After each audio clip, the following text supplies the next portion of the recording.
Hotel family, welcome to lesson number 6, Medu Sacred Script of Our African Ancestors. This is the temple of goddess Heru, also known as Hathor. This temple is to be found in a place called Abu Simbel. We'll take a closer look at this temple inside of this particular lesson. The primary objective of this course is to be able to read the sacred script of our African ancestors, called Medu Neter. We are all students and teachers. If you enjoy these lessons, please remember to like and subscribe. This lesson will focus on reading various examples of Medu Neter found on papyrus, tombs, and temples. Our African ancestors built temples, tombs, and pyramids. They wrote on papyri and carved messages all over walls so that we could learn about who they are and who we can be. In the distant past, our African ancestors created a written language using sacred symbols that conveyed meaning and sound simultaneously. We are calling this language Medu Neter, where Medu is the physical support, which is the staff, of the Neter. Neter we translate in English as God. Gardner's Egyptian language text offers the above translations for these sacred symbols. When writing the name of the language, Medu Neter, Neter comes first because it holds honorific position and it represents deity. In lesson 6, we spoke of the Rosetta Stone. Here's a small segment of text from that Rosetta Stone.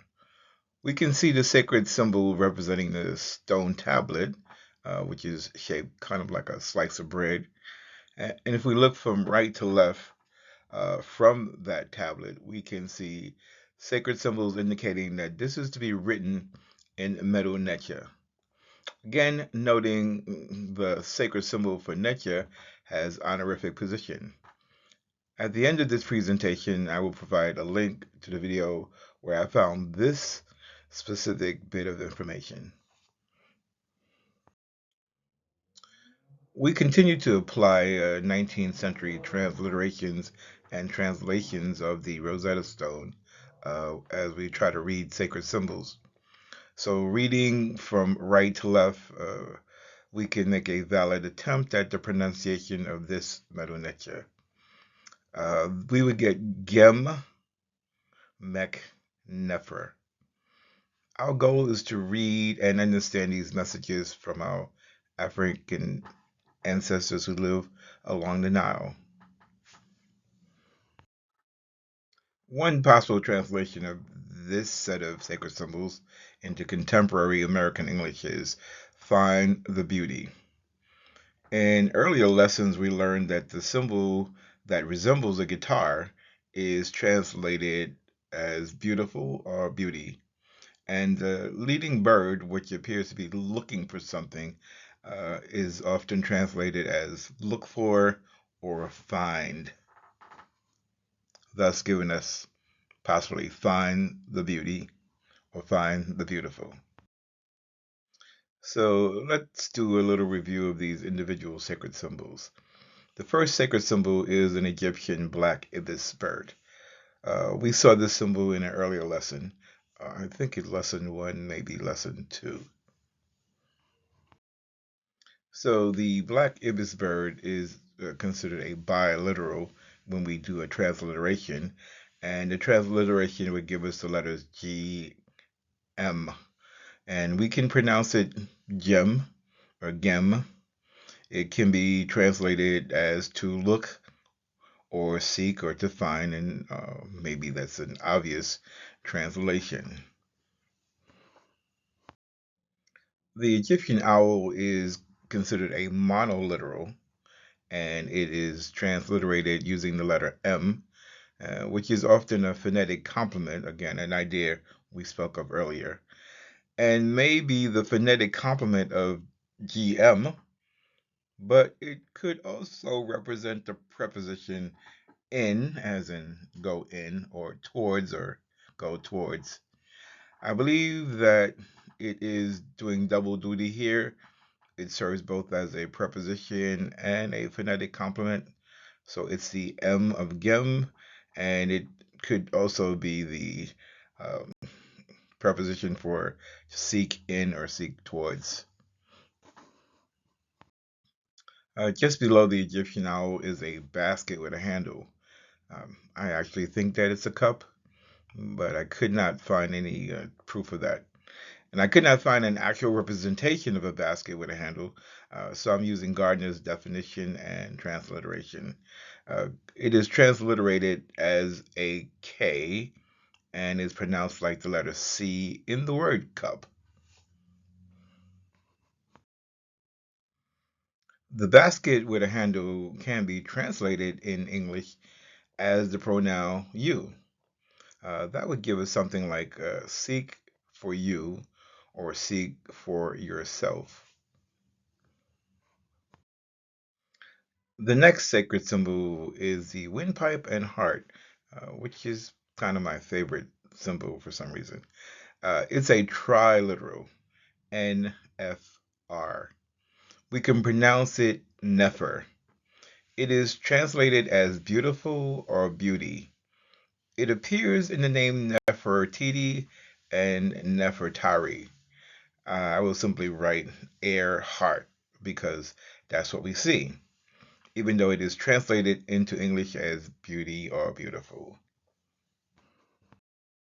The Egyptian horned viper is a monoliteral, and it is transliterated using the letter F, the single letter F, to represent its sound.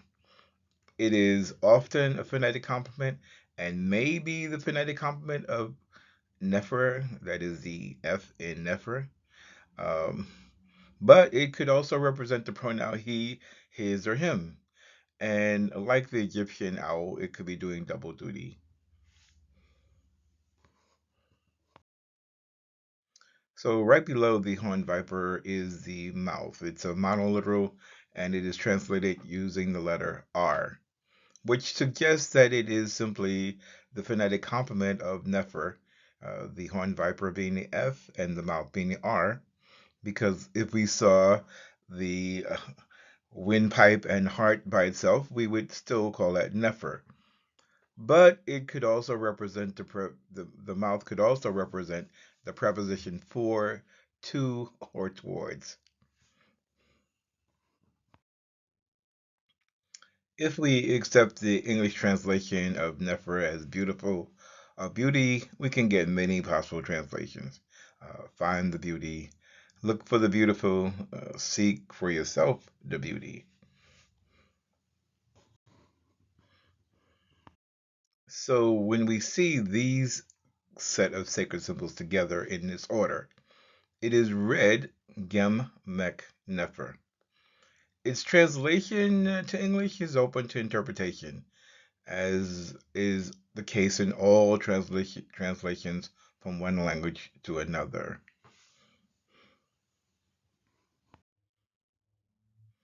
So we could see in the book Mathematics in the Time of the Pharaohs, a book by Richard J. Gillings, on page 10 specifically, Gillings translates this as you have correctly found it. And on the screen, we can see the two versions of Medu Neter. The one at the top is the what we might call the script form is called hieratic, and then the form below that is one we will be working with. And then you see the possible English translation. So Richard Gillings is translating this text in the context of mathematics. I like to think that it may have other ways of being represented. I like to think that it may just convey the idea of finding yourself in the air you breathe and in your heart. I would like to hear your opinion. What are some other possible translations?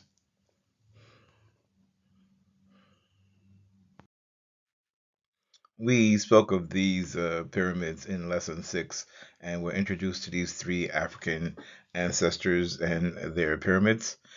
These are the famous pyramids of Giza, which, if you didn't know better, are the only marvels of the ancient Egyptian African world. And if you didn't know better, you would believe these were constructed by non African people. The fact is, there were over 100 pyramids built along the Nile Valley in Egypt, in Africa, and they were all built by African people, and none were built using slave labor. Uh, this is one reason we need to be able to read the messages left by our African ancestors. These three pyramids, as we learned in lesson 6, uh, have names attached to them because the Nasud Bitis, who were responsible for their construction, wrote their names on it and wrote information about it. This set of pyramids were built during the Fourth Dynasty, which went from 2686 to 2565, a total of 121 years. And the rulers, or Nasud Biti, who constructed them, wrote their names in Shanu. So we know that the first was built by Khufu, the second by his son Khafra, and the third by his son, Khafra's son, Menkaura. And we know that they were from a place called Mem Nefer, which we currently call Memphis. Here's another view of the pyramid of Nasud Biti Khafra.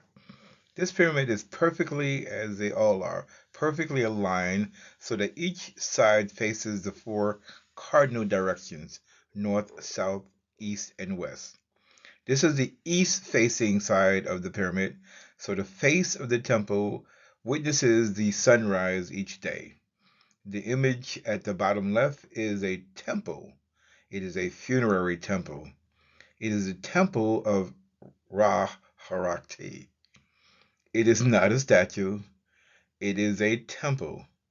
It is usually misnamed the Sphinx. It is not a Sphinx. The face is said to be the face of Nasubiti Khafra, and we see his name in the Shinu, Khafra. We can see the Shinu containing Khafra's name, and below the Shinu, a statue with the Necha Heru in the form of an Egyptian falcon behind the head of Nasubidi Khafra. If we refer to the Shanu, we can see the solar disk, Ra, the rising sun, Ka, and the arm and hand, which is transliterated A, and horned viper, again transliterated F. This is a temple of Ra Harakti. More will be explained about this temple in a later lesson, and we'll also see another temple that is built to the dedication of the Necher Ra Harakti in this lesson. So this is the first set of texts that we want to be able to read for this lesson.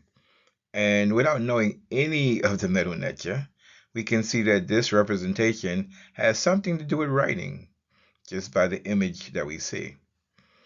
So looking at the image, we can see some ideas of its meaning, but if we can read the text, we can learn more.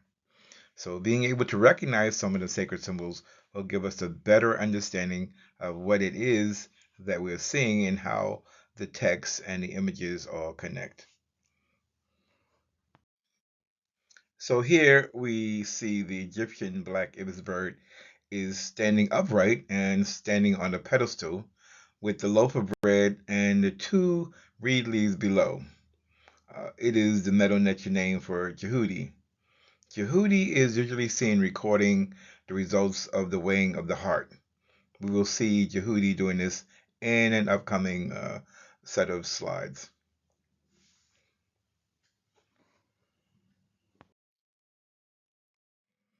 The Medu Neter at the bottom of the first column has the determinative of a seated person preceded by the sacred symbol for writing. And I say seated person because it doesn't it's not clear whether that person is male or female, even though it looks like it could be female. Uh, the biliteral for the writing instruments is an S and an SH. Hard for me to pronounce, but you could do your best. Uh, these two sacred symbols is translated in English as scribe. So the first column, which we could loosely translate as uh, Yehudi scribe, is followed by a dividing line. At the top of the second column is the sacred symbol for Medu Neter. And as always, reading from right to left, the Neter maintains honorific positioning, but it is pronounced after the word Medu. So we would say Medu Neter, even though as it's written, the Neter symbol does come first. So at the bottom of the second column, we see the hand and the quail chick or the oo chick, and these are both monoliterals. The hand is transliterated D, and the quail chick or the oo chick transliterated using a U or a W. We can pronounce this do. The only translation that I could find was thanks, but I'm not sure if thanks fits here, so I'm just going to use the word do. Uh, this is so this two columns can be translated as Jehudi, scribe, Medu, Netya, do.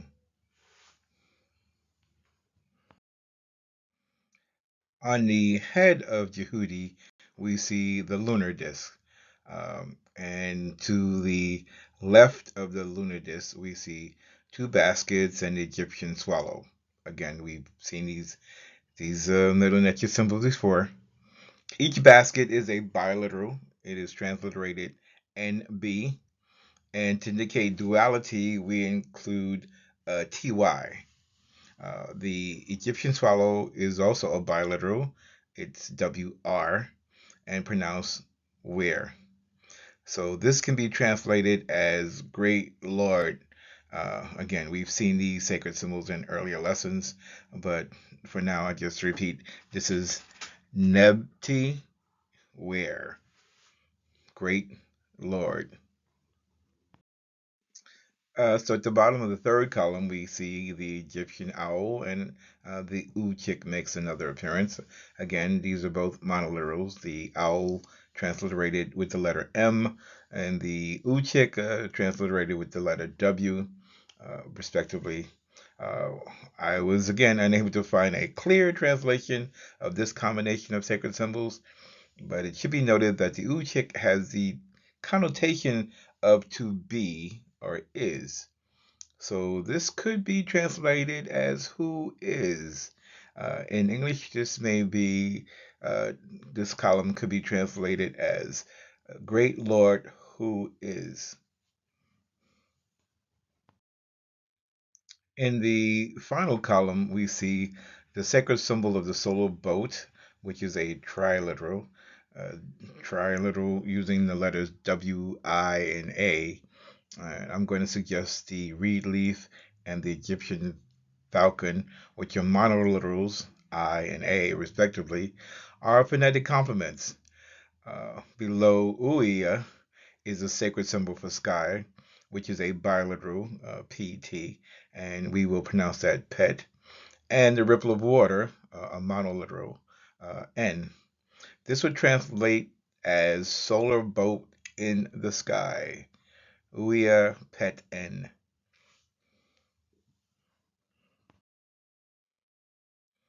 And below that, we have another representation of the Necha Ra. In this set of sacred symbols, we see the mouth R, the arm and hand A, followed by the solar disk, and the determinative of a seated person. Again, the seated person looks to have to be possibly male or female. Uh, I'm struck by the fact that the seated person could be male or female. That caught my attention. But we do know that this Medo is the way that we would write the name of the Necha, Ra.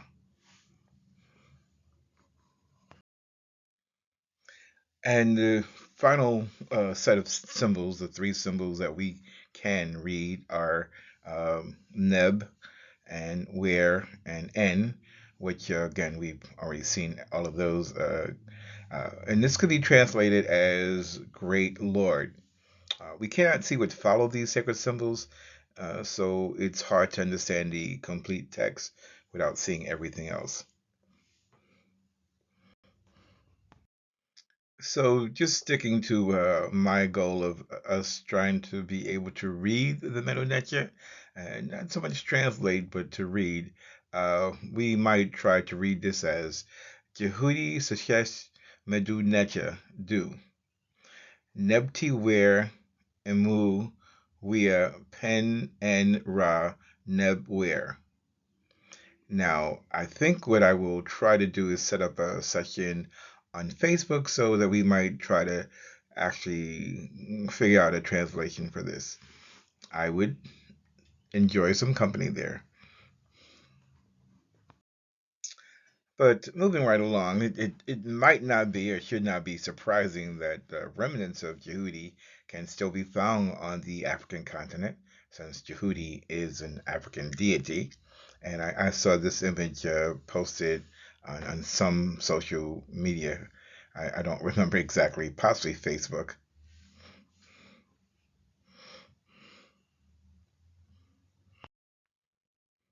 So this part of the lesson was influenced by the current outrage concerning the portraying of Cleopatra as a black woman in a movie, which I should not be surprised at, uh, because the country now called Egypt, which was always in Africa and is still in Africa, is an African country. However, we must claim this legacy to counter the concept of racism. Racism, as Neely Fuller Jr. defines it, is white supremacy in his book, Compensatory Counter Racist Code. So I'm going to take some time to really look at some images of the people along the Nile Valley during this time frame. So it is only because of what we know today as racism, defined by um, Fuller as white supremacy, that we even question the fact of what did the people of Africa living along the Nile Valley look like? Could they be black people? Um, that question seems to be uh, there should be no need to answer that question. But again, we live in a time where that question comes up, which is unbelievable. So, but we do have images that were left by our ancestor, and some of them are in museums, like this one below that is in the Berlin Museum, and it's a representation, they say, of Nefertiti. I mean, if the name was written on it in a Shanu, I would believe that. But, I guess it's a possibility. However, we can't identify any particular uh, complexion based on that image, but there are other images that we will look at. First, let's clarify something. The Cleopatra that gets the most hype or attention is Cleopatra the Seventh. She's the seventh Cleopatra in a line of suit hemp or queens after the occupation under Alexander the Macedonian and his generals named Ptolemy. Uh, and that set of rulers followed the invasion was followed by the invasion of the Romans. So this Cleopatra the Seventh is famous because of her relationship with the Roman Julius Caesar, and here you can see the lineage of rulers again from Ptolemy down to Augustus or Julius Caesar. So let's take a look at some images from inside of a tomb to see how people living along the Nile pictured themselves. This is the tomb of Mena, who lived during the 18th dynasty. This tomb is believed to have been built around 1420 BCE, or currently 3,400 years ago. From images inside Mena's tomb, we can get an idea of how the scribes pictured the people living in the region of Africa called Egypt today. So even though we do not have the advantage of digital photography, we can still see color pictures. Again, this is a 3,400-year-old paint job.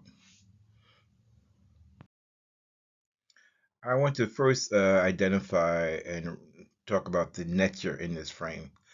This is the Netcher Usir. Netcher Usir is referred to as Osiris in most literature. Netcher Usir is usually represented wearing a white crown of Upper Nile Valley. The crown is adorned with two ostrich feather plumes, and Usir also holds the crook in one hand and the flail in his other hand. In the statue, Nechu Usir, on the left, we can see the horns of Necher Amun. In the ancient language of Middle Necher, uh, Necher Usir's name is written with the all-seeing eye and the throne of Aset, followed by a seated Necher. The left hand has some pigment remaining, which looks kind of green.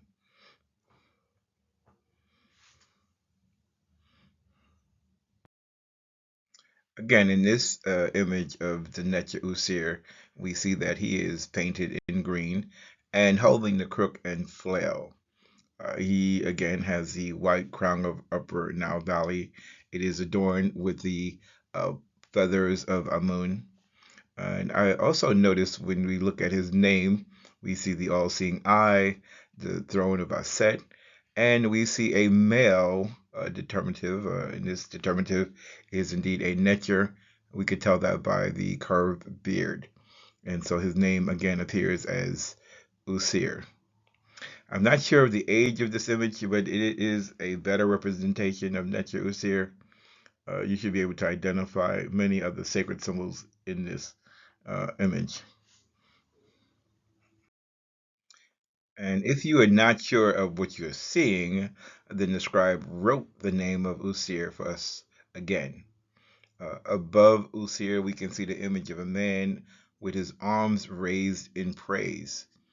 It's possible that Mena, his name, is just above the man with his arm raised in praise.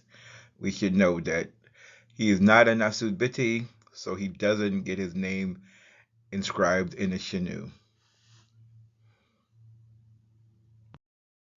So even if we could not read the Meadow Necker, we see in this image that this man, we will call him a supplicant, is indeed raised, has his arm raised in some form of adoration or praise to the Necher Usir. The scribe has been able to paint this image any color because there are other colors available, but we see Mena is shown with brown pigmentation.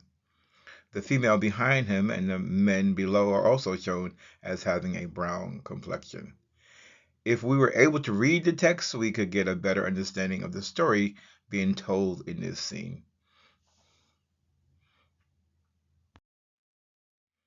Here's another colorful image. We can see that the artist or scribe had no problem using brown for the skin tone of this female. If there is an image of Cleopatra the Seventh that contradicts the probability of her having a skin color of indigenous Africans, then we should have it presented to us so that we can see it. I will not spend time debating the color of Egyptian Africans along the Nile River Valley in Africa. I will continue to show images that our African ancestors left as indisputable evidence of how the people looked. And here's one final image that I saw on Facebook recently, which also demonstrates how artists represented people living in the Nile Valley. where we would call ancient Egypt. And in this case, we are able to read the Medu Neter, uh, which allows us to identify the woman in this particular image. We can see that her name is inscribed in the Shinu, and in front of the Shinu, we can read part of her title. So, reading the Shinu from top to bottom, right to left, we can see the sacred symbol for moon, which is transliterated IAH. The three foxtails, again, transliterated MSU. The windpipe and heart, followed by the loaf of bread, mouth, reed leaf, and double reed leaves, which gives us Nefertiti. So this appears to be the name Yah Mesu Nefertiti.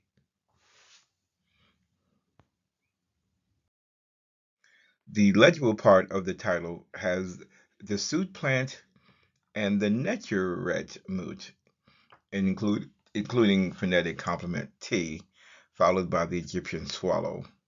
We know that the uh, Egyptian swallow is indeed the word where and is great. So we can translate this as great mother of the South suit. I also noticed that in her right hand, if you look carefully, she's holding the Ankh, which is the key of life, which suggests that this is not any female, but this is the Netcher moot. More will be said about that later. So moving right along, here again are the admonitions of Ma'at in the King's English, which we saw in an earlier lesson. The Nasut Biti has to swear to these 18 plus 14 other quote unquote negative confessions to gain access to the key to everlasting life, also known as the Ankh. We can see that the Nasut Biti is approaching the Nechuret Ma'at with raised arms. Note, Nechuret Ma'at is holding the Ankh, similar to the previous slide where we saw Nechuret Mut holding the Ankh. So our next task will be to view this piece of papyrus from the Metropolitan Museum of Art in New York City. This papyrus has no colors. We can clearly identify Necher Usir, who is seated on the left, and this is a representation of what is called the weighing of the heart.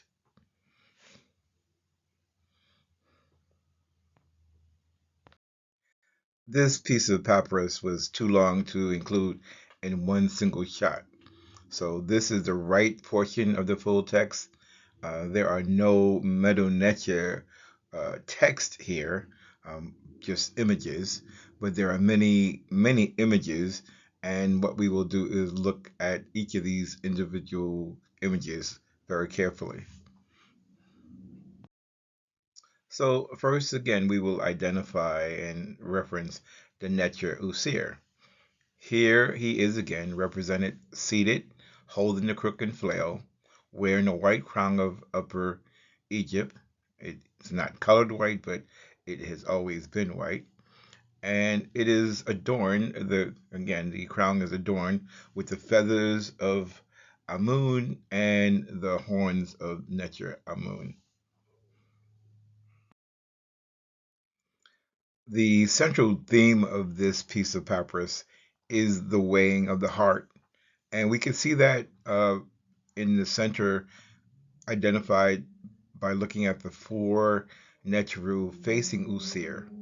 And from left to right, they are the Netcher Jehudi, who was recording the event, Heru, and Impu. And in the scale itself, or on the scale, is Netcheret Ma'at. The Greek speaking people renamed these four first three as Thoth, Horus, and Anubis, respectively. So in this scene, we see the Netjer Jehudi recording the results of the weighing of the heart of the supplicant.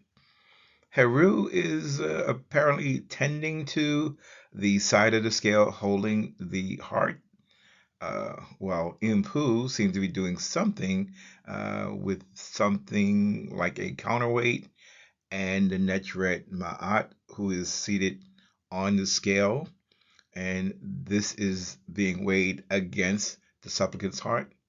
Netret Ma'at is the personification of truth, justice, balance, and order.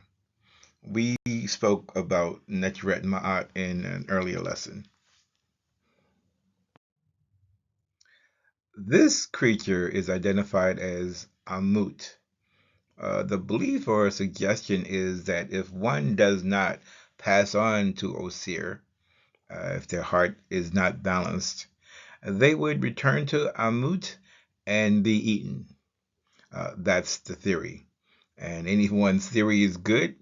I haven't read anything definitive about Amut, and there is no written text here to give any clarification as to exactly what happens. So we see 8 images here. The 4 images on top, based on their looks, represent Heru. The 4 images on the bottom, again based on the image, represent the Netcher Impu. I can't identify what their significance is in this frame. It is an area that requires more research and more study. Moving from right to left, we see the supplicant being baptized and purified by a priest.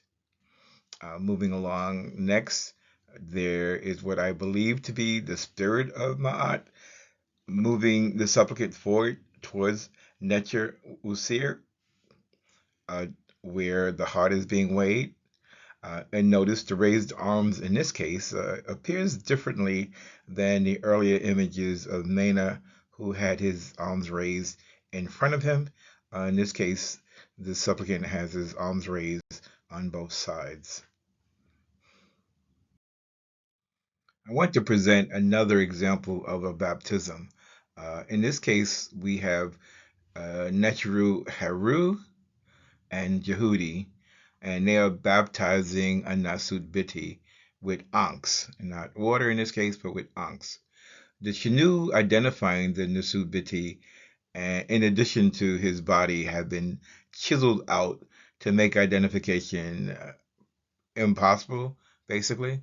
However, we can see the outline of the Biti symbol above the Shinu, so we know that this is a Nasut Biti, and we can identify the netchers by the images that we see. The Netya Heru is shown in the image of a falcon-headed man, which is sufficient for identification of Heru. Jehudi is also recognizable because he has the ibis head, uh, but outlined in red, we can read the name of the Netjer Jehudi, pictured here as an Egyptian black ibis standing on a pedestal.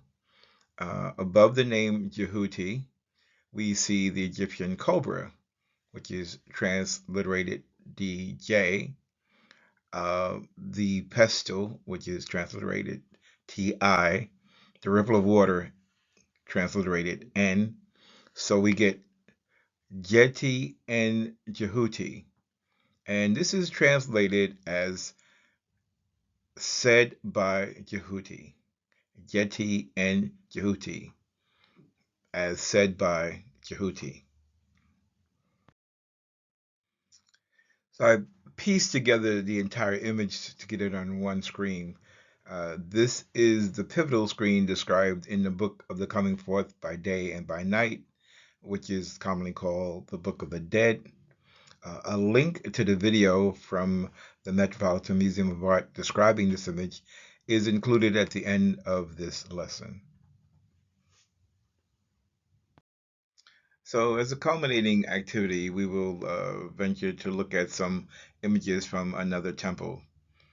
This is an aerial photo of what the Nubian people called the Dam. The whitewash description above diminishes the true nature of how the African people and their culture were treated during this UNESCO project in 1959. I just will read it briefly. Quote, the creation of the dam's reservoir necessitated the costly relocation of the ancient Egyptian temple complex of Abu Simbel, which would otherwise have been submerged. 90,000 Egyptian fellahin peasants and Sudanese Nubian nomads had to be relocated. Imagine. 50,000 Egyptians were transported to the Kwan Umbu Valley, 50 kilometers or 30 miles north of Aswan, to form a new agricultural zone called Nubaria. And most of the Sudanese were resettled around Kashem al Kilba, Sudan.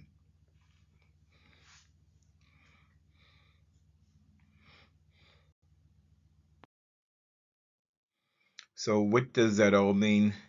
That the building of this dam, New High Dam as they call it, or the Dam as the Nubian people called it, resulted in the submerging of approximately 42 villages, which contains at least 100,000 people. And numerous sacred temples were also submerged. We will look at two temples which were salvaged, which they identified as the costly relocations. This is what one temple, the Temple of Aset on the Isle of Philae, looked like before being moved to higher ground.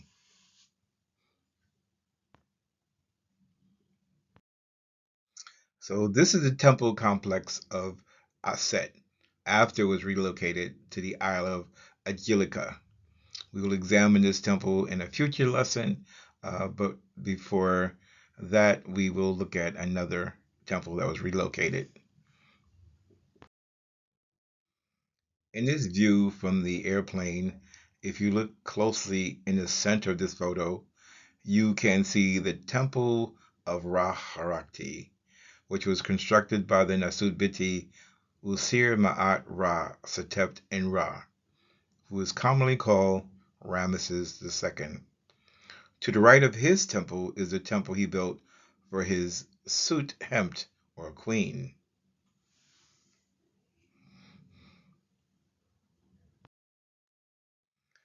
This temple of Necher Ra Harakti was carved into the side of a mountain.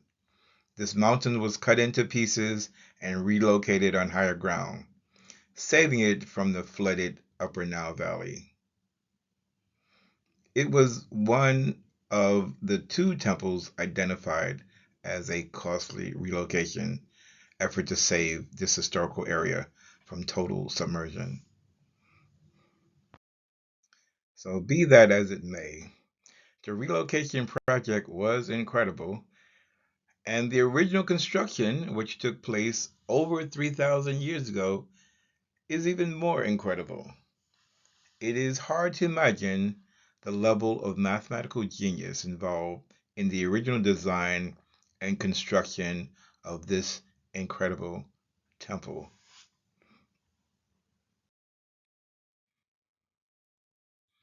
So, if you remember when we saw the temple of Raharakti facing the rising sun near the pyramid of Nasubiti Khafra, so does this temple face the rising sun. So as we enter the temple on the outside north panel, we see Sa-Ra's name in the Shinu. His name appears many times in other areas of the temple. The Shinu here can be read as Amun Meri Ra Mesu. We have seen this specific name and Shinu in a previous lesson. This specific image will be reviewed further in separate lessons. And we know that this is the Sa-Ra name because his Shinu, the Shinu we can see, is preceded by the Sa-Ra symbol. So this is Sa-Ra. Amin Mary Ra Mesu. Again, we call him, or he is commonly known as Ramesses II. Along the same side panel, we can see more captives. We can explore more about these captives in another lesson. What I want to show in this image is the name of the location, Kemet. Can you find the name of the region called Kemet in this image? This is a small quiz.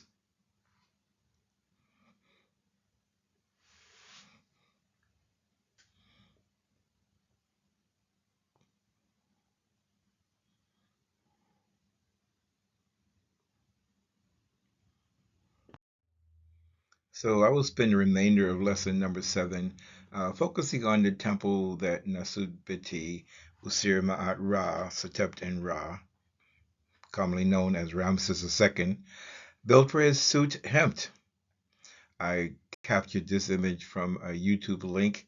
The YouTube link is at the bottom. It is a valuable link to see other images of ancient Egypt. This is the temple of Het Heru, which Ramesses II had built for his wife. It was also carved into the side of the mountain. The statues of the Nasut and Nasut are 32 feet tall, or 10 meters. The size of the Sut which is equal to that of the Nasut is a clear indication of her high status as woman of the house. In this image that I took with my 35 millimeter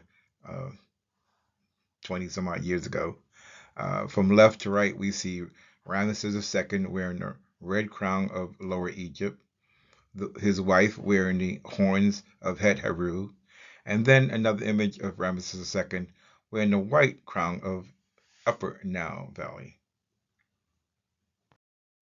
From left to right, we see again Ramesses II. It appears he's wearing the double crown of Upper and Lower Egypt.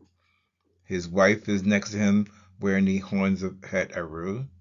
And then there is a fourth image of Ramesses II, and he is now wearing the plumes and ram's horns of Necher Amun. One of the many images inscribed and painted on the walls inside this temple of Het Heru is this image of the Necher Ptah. Unlike the name of the Nasubiti, which is written inside of a Shanu, we see that on the left. That is Usir Ma'at Ra Sateptan Ra. The name of the Necher is not in the Shanu, and we can see that written on the right hand side. The name of the Necher is written using the stool, loaf of bread, and twisted flax, P, T, and H, respectively. We've seen all of these sacred symbols earlier. However, the Necher Ptah can be recognized by his headdress. Ptah is also shown holding the crook, the was on top of a jed, and the flail, and he holds these in both of his hands in front of him, and that is the way we usually see him. His name is pronounced Ptah.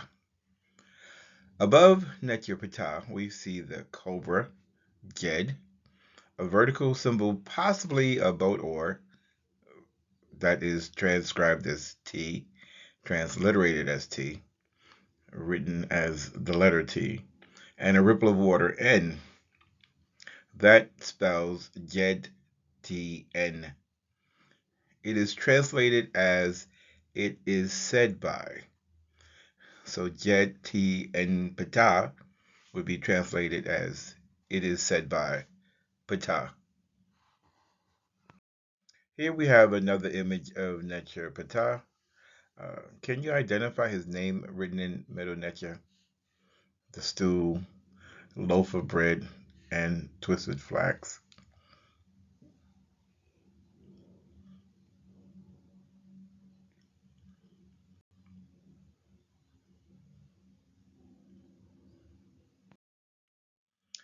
Again, we see a name inside of a Shanu. Above the Shanu, we do not see the Sarah or the Nasut Biti symbol. Above the Shanu, we can read Mary F. Neb Taui, which can be translated as His Love, Lord of the Two Lands. The two lands being Upper and Lower Egypt, or the Upper and Lower Nile Valley. But we can still see his name is Usir Ma'at Ra, Setept in Ra. Inside the temple on the wall, inside the temple of Necheret Het Heru, we have this image. On the left, we can see Necheret Het Heru, and we can identify her by the solar disk and the cow's horns on top of her head. And on the right is the Sut Hempt holding two sistrums. And we can identify that this is the Sut Hemp, again by the metal Medunetya that is right in front of her. So a simple transliteration and translation of the metal Medunetya that is in front of Heru, we get Jet Tn Het Heru, Nebet Enui, which translates into English as it is said by Necher Het Heru, who is called Hathor in the Greek language, Lord of the region of Inu. Inu, we saw earlier, is called On, or it's also called Heliopolis in the Greek language. And we can identify Het Heru again from previous lessons because her name, I'm sorry, is indicated by the Heru inside of the Het, thus Het Heru, or House of Heru. And just to the left of that column, we see the D symbol, the Dorbolt S, the Ankh, Jed, and was symbol, and Neb. So that gives us DS, Ankh, Jed, Usair, Neb, which translated in English is roughly, He gives everlasting life, strength, and wealth, Lord.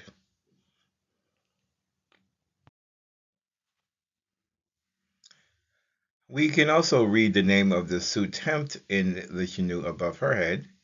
There's the Egyptian vulture, Mut, with the loaf of bread, T, which seems to serve as a phonetic complement. Then there's the windpipe and heart, Nefer, again, we've seen that before, with the mouth, R, its phonetic complement. The two slanted strokes are equivalents to two reed leaves and indicate duality. They are transliterated as T. Again, we saw that earlier. Then next to the last sacred symbol is distorted in the photo, but is the pool and is transliterated Mary. The bottom symbol is the ripple of water N. This identifies the student hemp as Mut, Nefertiti, and Mary, or in English, twice beautiful in love, Mut. Mut, Nefertiti, and Mary. In front of Sudenhep's Shanu, you may also be able to read Renpet, where Hentu Sut Hempt. Do you remember how we translated this in lesson number 6? I hope you have a chance to think about that, and I'm going to give you a moment to test your memory.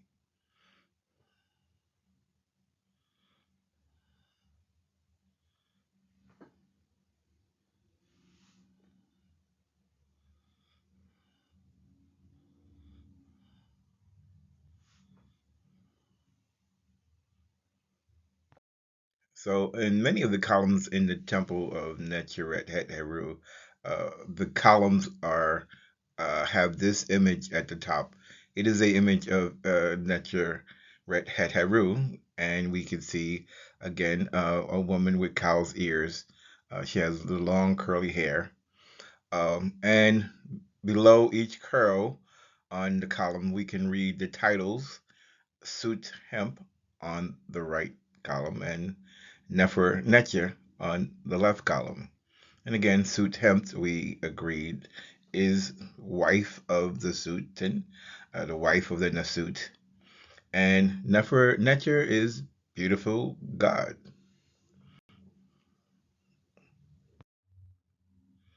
Another image from inside the temple gives us a maybe clearer reading of Ramesses II's Suit Hemp or Queen. Again, we can read the column in front of the Suit Hemp. Ren Pet, Where, and two Suit Hemp, Mut Neferti Mary. There are other symbols that are written in front of the Neturet Het Haru. Hopefully, you can identify most of them, if not all of them. So take a moment and see which ones are easily identifiable at this time.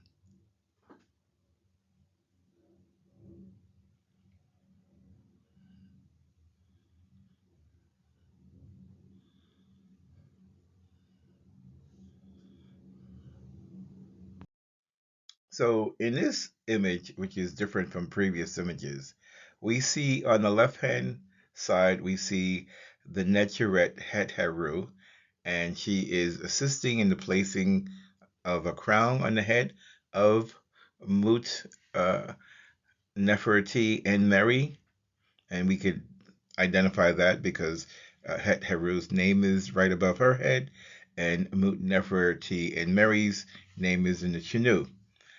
However, to the right, we just see an arm and a hand. So to be able to identify who belongs to that arm and hand, we would need to read the Medu Neter that is right above that arm and hand. So we could read that because it is Aset, Wajet, Mut, Neteret, which tells us that that is the Neteret Aset.